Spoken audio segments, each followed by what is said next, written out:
Welcome back, everybody, and today I'm telling you how to pronounce German letters and letter combinations that you might not know how to say.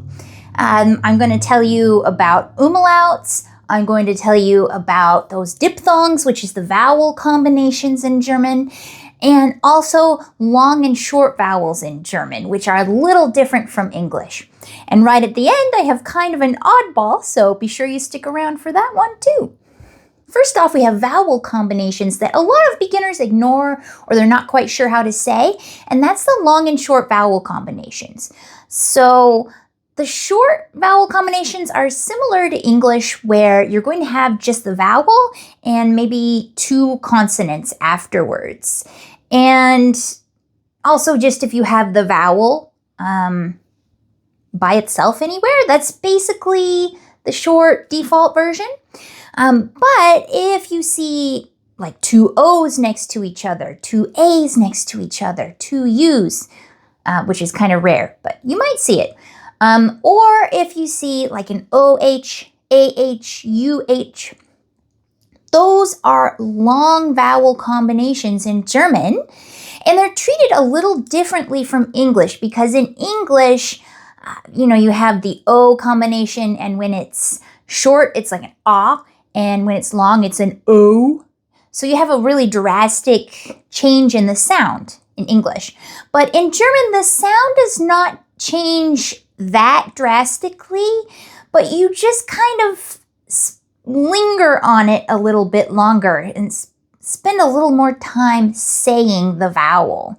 So, for example, we have das Haar, which is hair, or Haaren, which is to wait. So you just ha versus ha. Same sound, but one is longer than the other.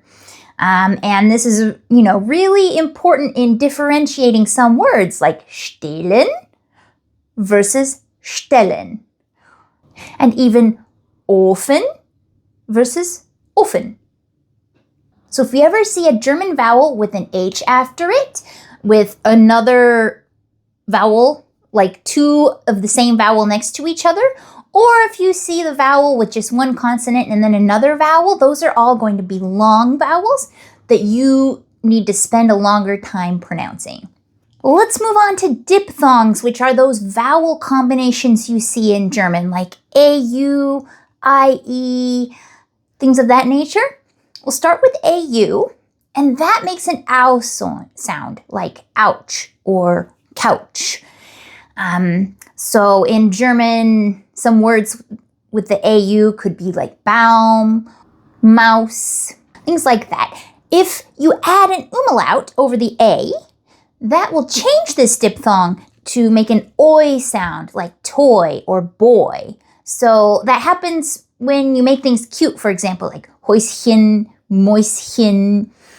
And this oi sound is also made by the EU combination. So A umlaut U and EU make the exact same sound, which is the oi. With EU, you have words like Eule, things like that in German. Then you'll see a lot the EI next to each other, and it can be EI or IE.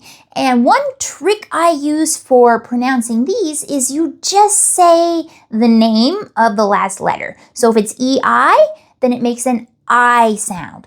I, like eyeball.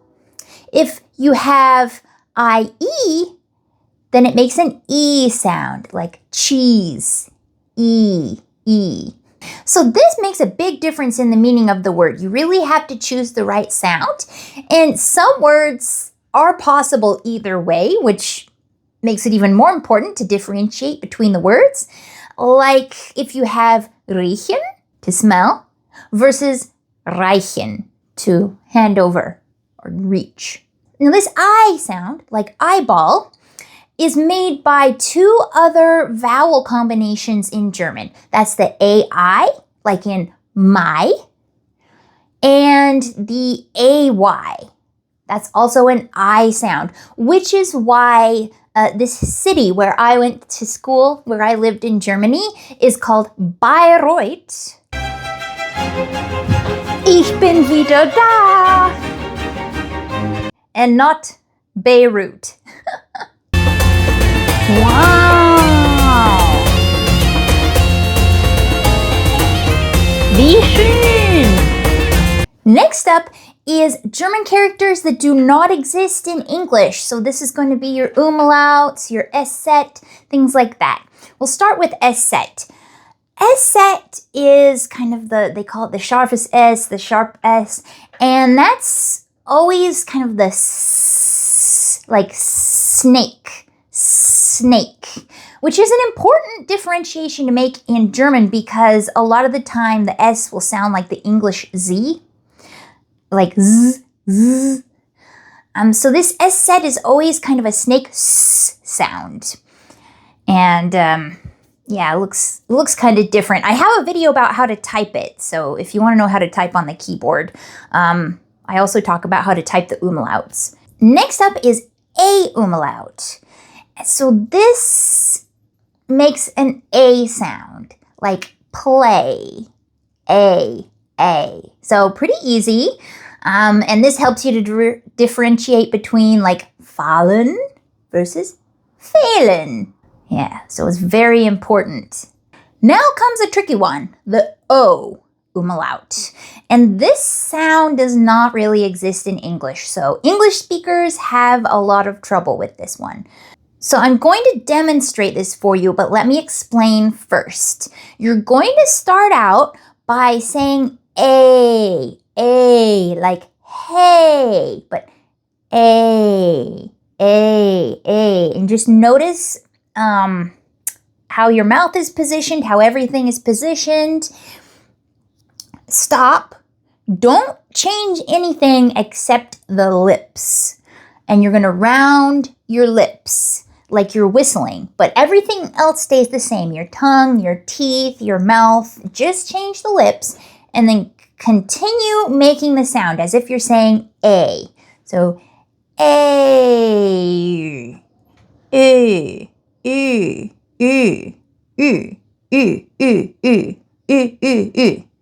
like that. And another way I like to conceptualize this is kind of like you're trying to say but you're leaving off the R, like schön, schön, versus schon, schön, versus schon. So that's the O umlaut. I hope that helps. Now the U umlaut, yeah, sometimes the O and the U sound kind of similar, but what you're going to do with the U is you're going to say E, like eagle, E.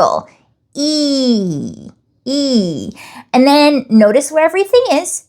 Keep it in the same place, but round your lips like you're whistling. You're only changing the lips. So E.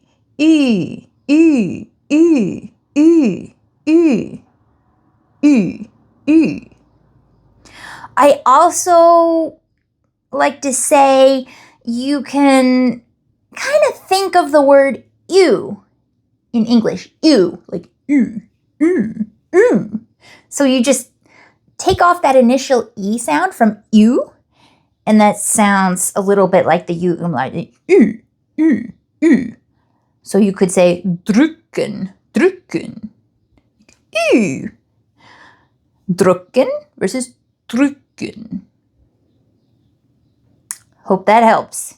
Finally, we have Y.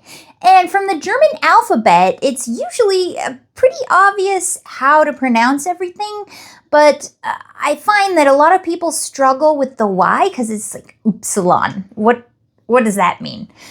The Y is pronounced exactly like the U umlaut. So anytime you see the Y, as long as it's not in the AY vowel combination, it's probably going to make that sound. And that's it. I hope that helps. Let me know in the comments below if you have any other tips for pronouncing these. And let me know if there's anything else you struggle pronouncing in German. I could do another video. There's so many pronunciation differences to cover. But I'll see you in the next one, and happy learning. Tschüss!